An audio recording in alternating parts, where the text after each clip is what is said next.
Hello, my name is Christopher, and you might remember me from episode 2 of Challenge Accepted, in which I did not come last in one challenge.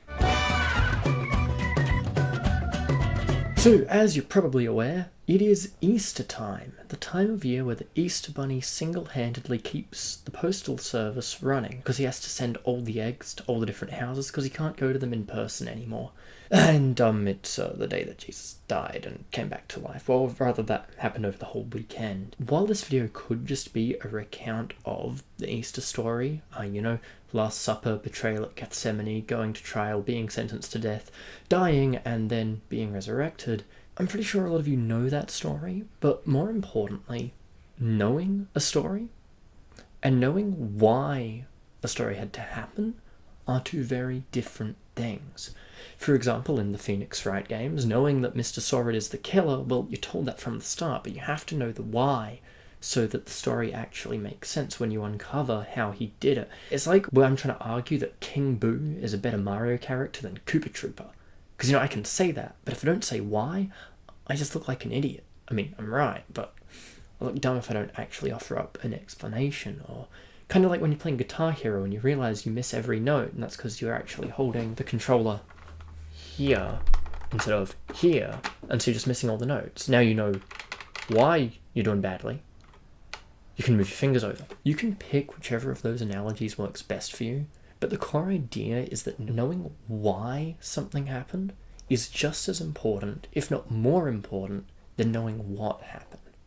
Ephesians chapter 2, verses 8 and 9.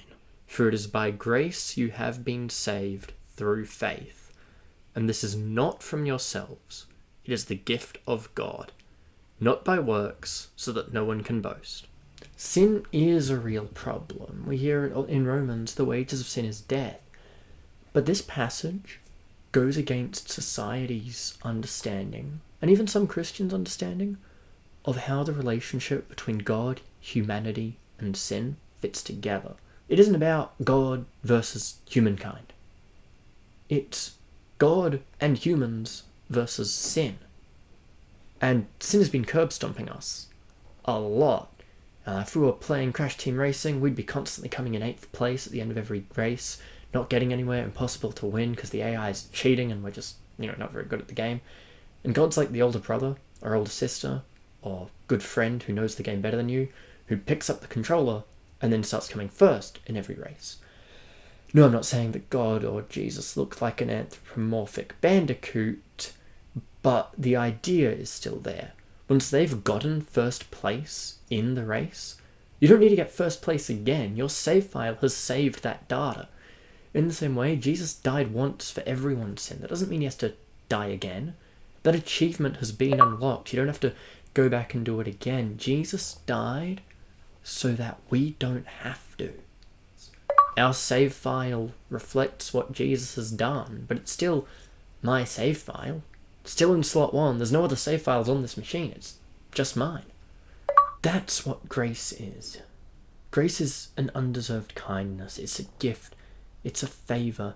It's something that God does for us, regardless of how much we screw up. God so loved the world that he gave his one and only Son, so that whoever believes in him shall not perish, but have eternal life.